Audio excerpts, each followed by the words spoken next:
Oh, here we go. Back with another 5-on-5 today. We're rolling with Brooks. Yes, because at the beginning of the year, I said I was gonna try Brooks more this year. I got the Glycerin Max. Mwah, chef's kiss. Maybe my favorite shoe of last year.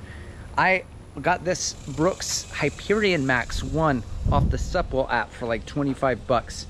It is not at what you would think of for a Max category shoe, Max, but it's a great daily trainer, especially for midfoot strikers. So today we are trying the Brooks Hyperion 3.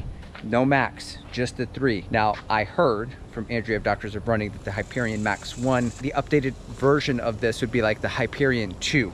And the Hyperion Max line became more of a super trainer max stack. So the Hyperion Max 3 is like a big boy, your Mag Max, your reinforced, high stack, bouncy kind of shoe. And the Hyperion 3 is more of the daily trainer. I can tell and step in, it's softer than other Brooks shoes that I've tested. Brooks tends to have a, what I call the dull Brooks bounce. Anyway, I'm gonna be running in it. It is 90, feels like 93. So I'm not gonna be running fast in it. I'm gonna be getting some daily miles here.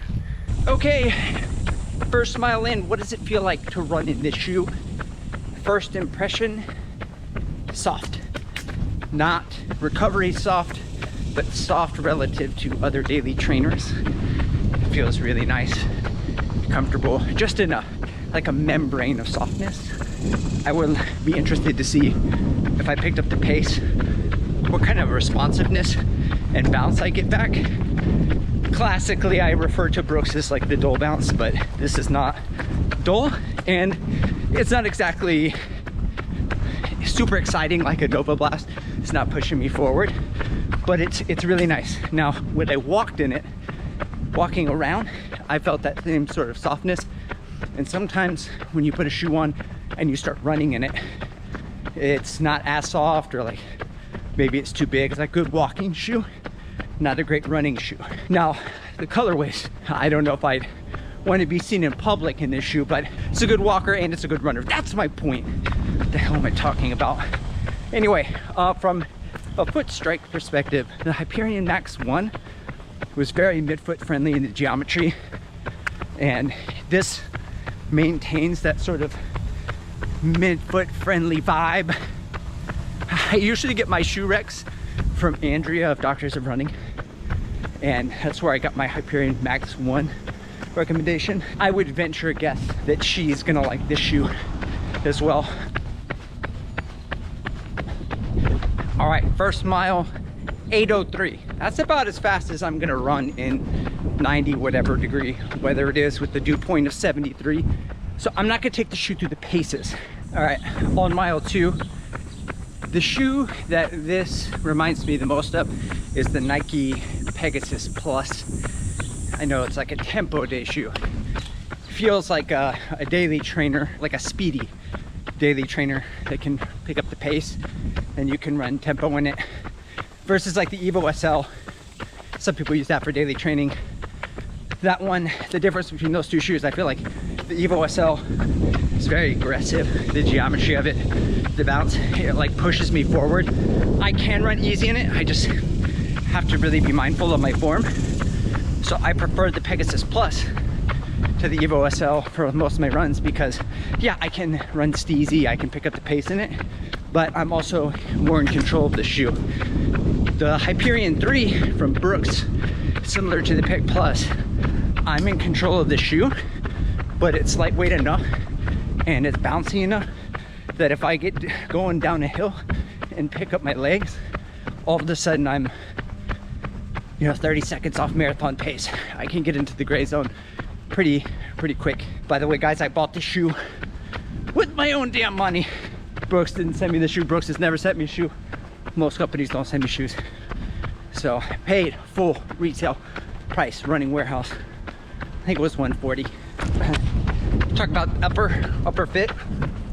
It's not something I pay a whole lot of attention to unless the upper bothers me. If it bothers me, then we gotta address it, whether it's too baggy, like the Mizuno Neo Vista 2 and I had half size down. Then it's like worth noting, this Brooks Hyperion 3 is true to size. It looks like it would be wide foot friendly, but I can't speak to that.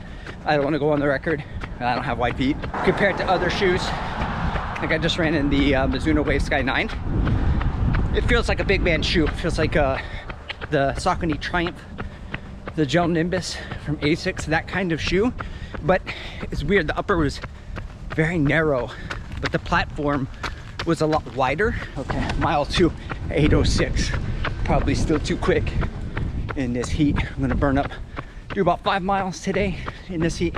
Well, heat adaptations, training for a half marathon, Sugarland half. I think I'm gonna run under 118. I think that's the goal. It's hard to tell where the fitness is at when you run in this heat all the time. You get a glimpse of it in the first couple reps, but then you overheat. The sweat stays on you. When I say you, I mean me. It's not personal. It's a pet peeve of mine when people say you. And here I am posting stuff on the internet saying you. I feel like I don't post. I've been posting shorts just to keep the channel alive. I'm working on a video. My wife's like, just take your GoPro. You have a GoPro. Take it with you on your training runs. Just literally film what you're doing. So that's what I did. I did it on my long run last weekend. I'm trying to edit in time to get it out this weekend, but back to school. It's a lot. Not that you give a shit, but I'm just telling you, it's therapy. Just talking to myself here. I got 2 things to say about the Brooks Hyperion 3. One, I'm gonna put it in the category above the Jas, the Just a Shoe. Jas, the best of the Jas's would be SL2 from Adidas, the Wave Rider 29 from Mizuno. Very similar, slightly different, but use case, same thing. Hyperion 3, it's that elevated, that Neo Zen, that Nova Blast lineup, but barely. And it's really nice, and I really like it. I think the dilemma, this is the second thing I wanted to say, the dilemma that I'm gonna have is that it's a daily trainer. I'm trying more daily trainers this year, but I've got so many shoes.